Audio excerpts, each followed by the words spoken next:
Listing hit the market on Friday. They sold it on Saturday. That probably means we have a problem in the economy. Listen, if you're going to take money from them, you better help them by giving them at least what they're asking for. Give me one good piece of advice for buying and selling in this market. The biggest thing to move a house is probably going to be... Hey, welcome to the Rumble with John and Matt. How you doing, Matt? Pretty good. We thought we'd do a little podcast about real estate. From time to time, we do like to talk real estate. We do like to talk about what's going on in this market, whether it's good, bad, or ugly. But I don't think it's looking that bad, man. It sure doesn't feel bad. No? I mean, we've been busy, so I guess if you're looking at it in our bubble, it seems to be pretty good. Well, I want to break our bubble, right? That's kind of our goal, is not to be encompassed into anywhere and be able to grow substantially in this next year. I know you can't forecast the future, but you can tell me. I mean, we got some pretty important things coming up this week, that might actually affect our entire year. True. So I want to get into that. And the other thing I really want to get into is we have a president who makes a lot of promises, and he seems to act on some of his promises, whether they're good, bad, or ugly, or, or indifferent. But the key is he did make a statement that he was going to lower interest rates. Now, from what I've learned on this podcast, he doesn't have that power, but. Right.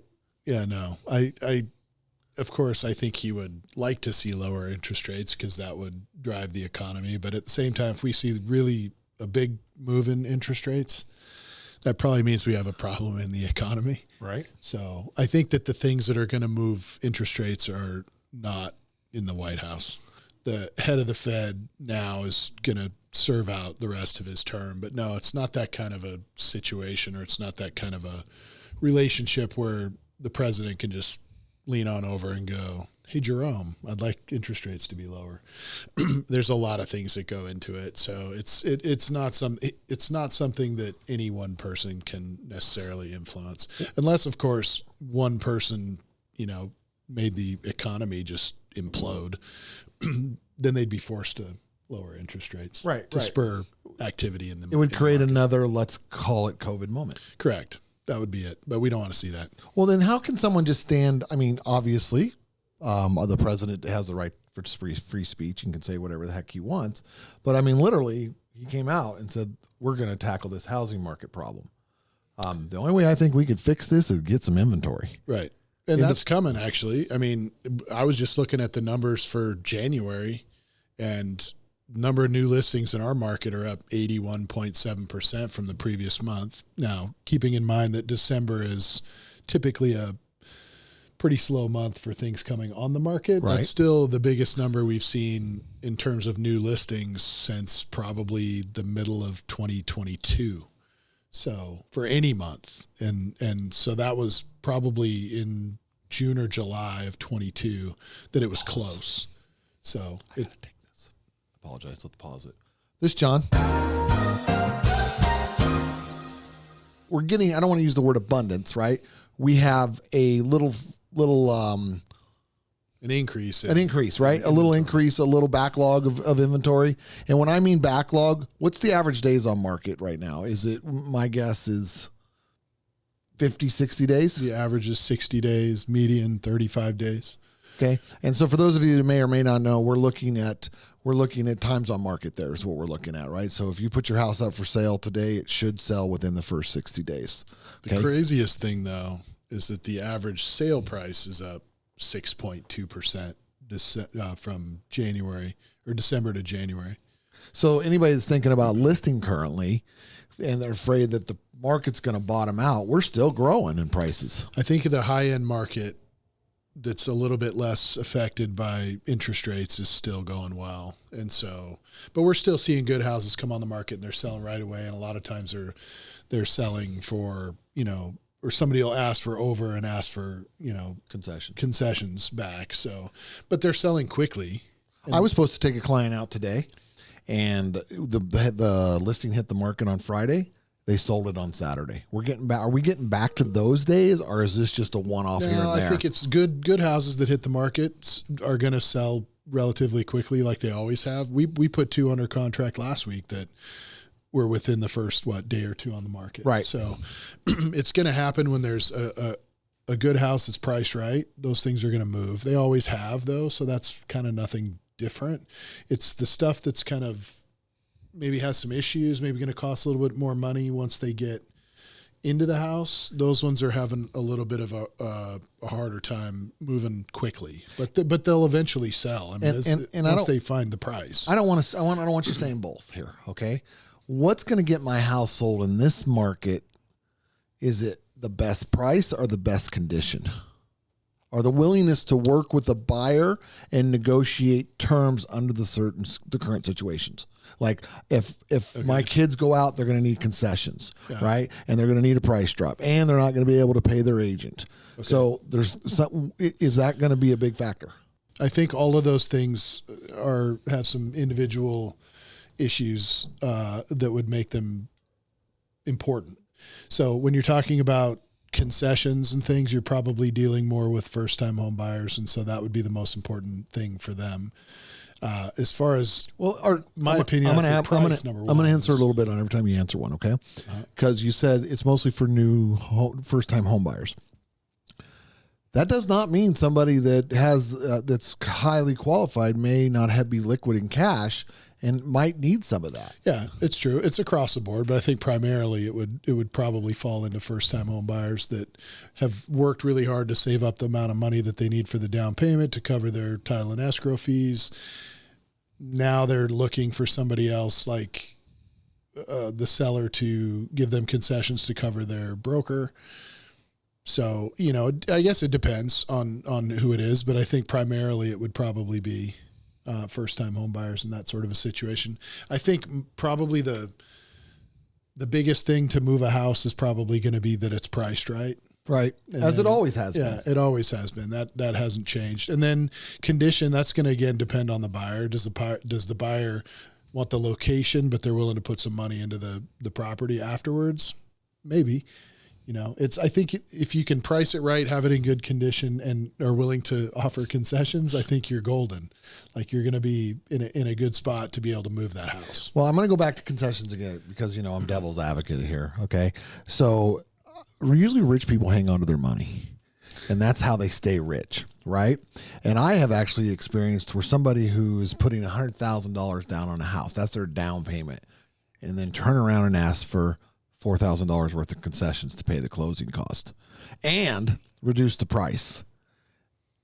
It's their right. It is. Yeah. It's all part of a negotiation, I guess, at that point. I mean, the seller gets to decide when the offer comes in, what things they like and what things that they don't like about it, and be able to go back and maybe counter that. But I've seen that myself where it looks like somebody's, got a pretty good financial footing where they can afford to do those things, and then they're asking the seller to go ahead and come out of pocket some to. But is it necessarily the seller's business on what they're putting down on the house and how much money they actually have? Is it really, or is it just okay? Here's the deal. This is what we're offering you. No, I'm not including tires on the Volkswagen. You have to take that off and deal with it. Well, I mean, it's all negotiable at that point. But yeah, I think it is their business because they want to make sure before they sign something that they've got a solid buyer on the other side that can, close that deal. Right. So if somebody signs something, they don't want to find out later that, actually we didn't have the kind of money that we were going to put down. I mean, then you're off the market, back on the market. Those are the things that kill prices. Yeah, and I guess where I'm going this is a lot of times we know, and not always the case, we know that first-time home buyers or newer buyers on the market do need help because they're not flush with cash. Right. They don't have liquid assets they could liquidate. So they're going to need help. But I guess what I'm trying to say to anybody out there is make your offer. Yeah, for sure. Whatever it may or may not be. Make the offer. The worst thing that somebody could say is no. Right. Then you move on to the next one. Or you counter. They counter it, and then you come to an agreement and something that everybody can live with. You don't know if you don't put that out there. But we are seeing stuff that, people are coming in, mostly investors, 100,000 under, carry this thing for 8 years, no interest. Like we see some ridiculous stuff that comes in, but they're the ones throwing the offers out there and seeing if they can find somebody that will do it. But if you can give somebody a reasonable offer, you certainly can start a negotiation and maybe get a good deal on that if you're a buyer. Yeah, so we recently had an offer, I won't disclose the property, that they offered almost 60, 70,000 below asking. And that was like within the first week on the market. Was they just trying to catch a fish by surprise, or are they just that's what they felt the value was? Who knows, right? Yeah, you don't know. I mean, you can talk to the agent, but it doesn't do any good if the seller's not willing to look at that. So, yeah, I mean, we're seeing some of those, and I think that in this market where we're seeing, a third of the sales come back on the market, we're seeing, situations like that where somebody might actually be, seeing if somebody's has to sell, if there's a little bit of desperation there. And you didn't see that a few years ago because there was always another buyer. So the seller didn't have to negotiate on that stuff. Now there's more negotiation that goes into it, which is another reason why you need a good agent. So, somebody working in your corner to try to get you the best deal that they can. So consumers, buyers and sellers, right? Because it takes both. What is the number one stat? Because you're good at stats and good at numbers. What's the one number they need to look at to really decide if this is time to buy or sell for them? And I know that's personal, and I know that's everybody's like, well, it's the right time because I have 5 kids and only have 3 bedrooms. I get that. Right. Okay. But what I'm saying is I think the most important number is what can you afford? And how do you figure out what you can afford? You get pre-qualified with a lender. Okay. Bottom line. Yeah. And your financials is none of your real estate's business. The only thing is your business is whether or not you can qualify for the house and they give you permission to go forward. Correct. So you don't need, so people that are afraid to go get pre-qualified, there's no fear to it. It's an online application now. You get your results via email. No one's going to see it. No one's going to talk to you about it. I mean, when I was young, I remember signing up for a credit card and going, oh, please, please, please, please, please, please, please. And then the letter came. Either the letter or the card comes, right? Right. So, but in these scenarios, I think that if you talk to your lender, the lender has confidentiality duties as well. Right. So there is no embarrassment. There is no uncomfortableness. The lender wants to get you in a loan because that's how he makes his money. Right. All right. And so he's going to do whatever it takes. No one's out to get you. No one's out to make you feel uncomfortable or embarrass you. The goal is if you can get a lender that actually is willing to work with you and say you have a few bumps in your credit, have that lender work with you along the way. Make sure he gives you an answer, maybe not now, but when. And then the answer is never no. And if you don't know a lender like that, I got 4 that'll stand up and get you a loan today. You might run into it where you just need to get in a certain program. You might qualify for FHA versus a conventional loan, whatever the case may be. But maybe you'll find out that you qualify for a little bit less than the houses you've been looking for. Then it's your decision to say, do I want to keep going to look for that?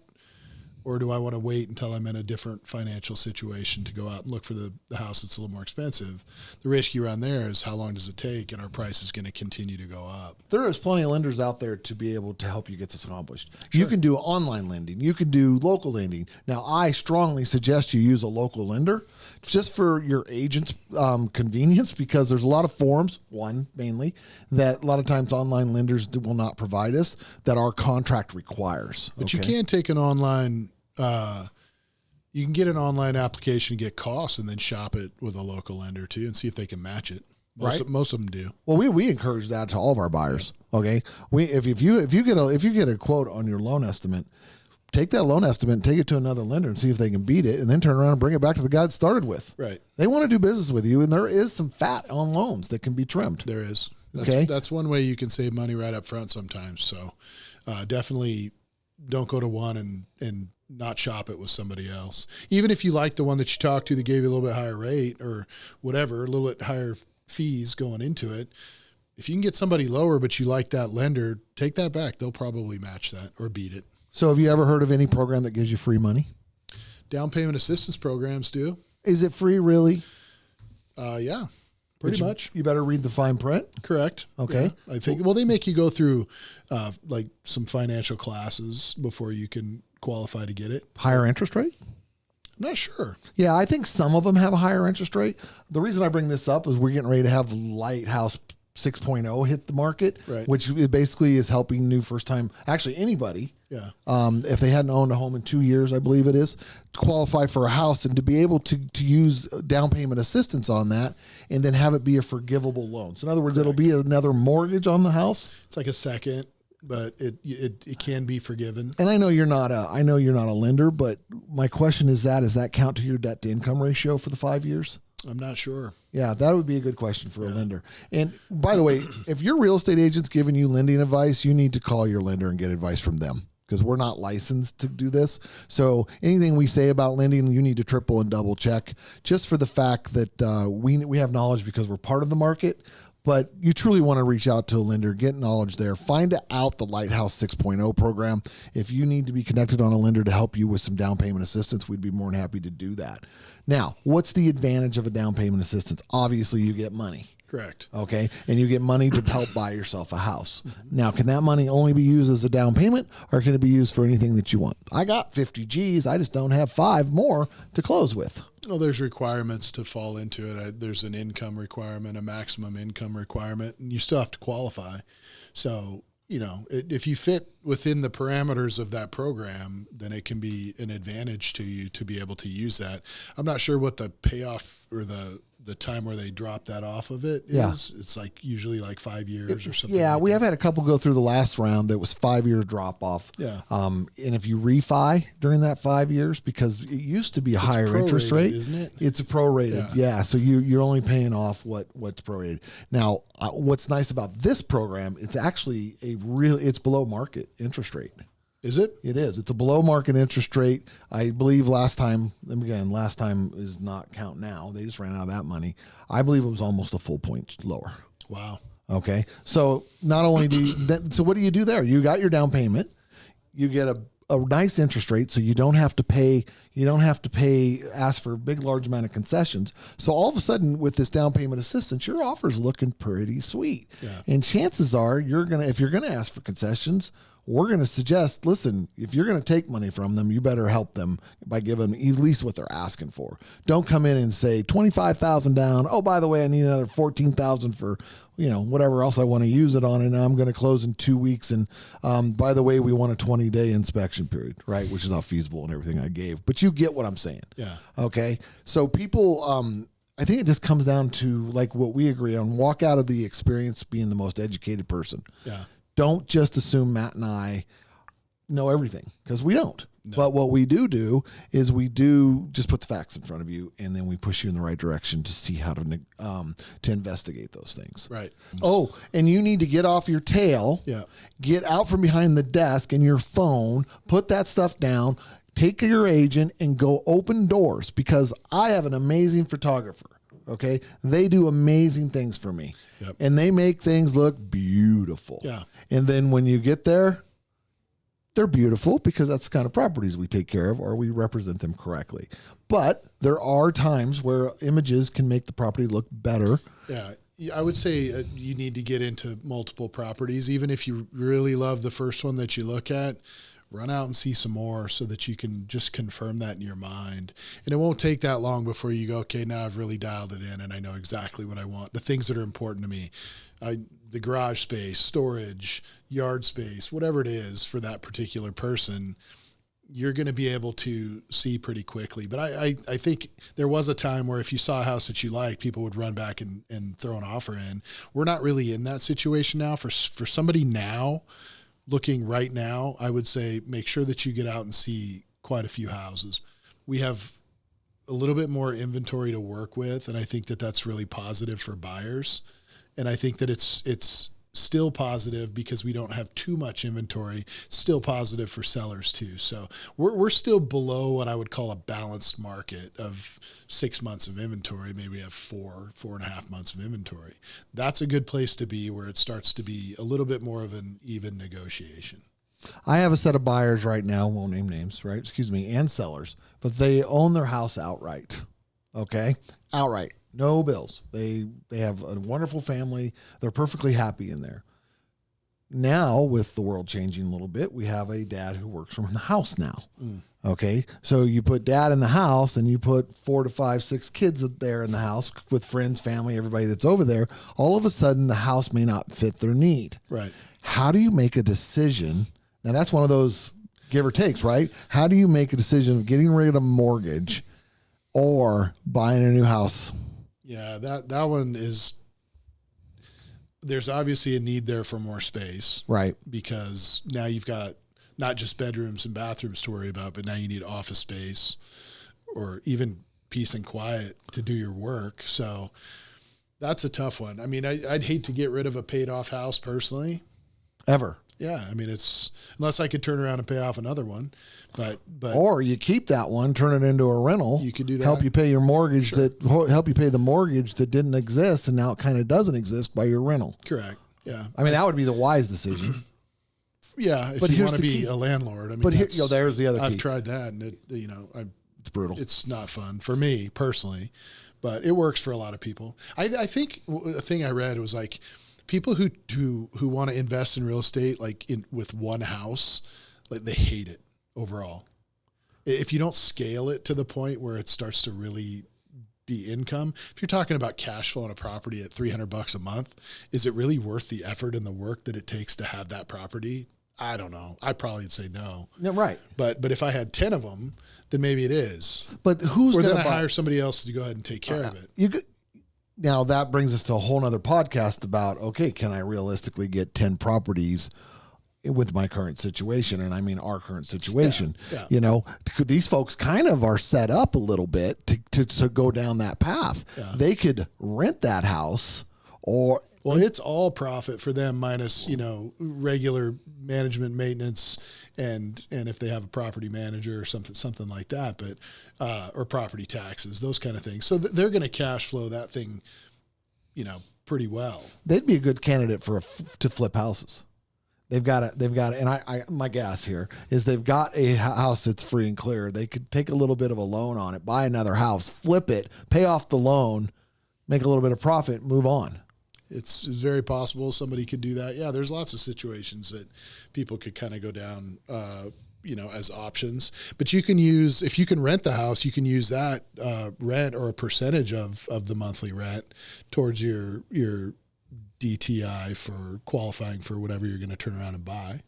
So it's all, what somebody wants to do personally, but it's it's not as fun as people think it would be to manage rental properties. Give me one good piece of advice for buying and selling in this market.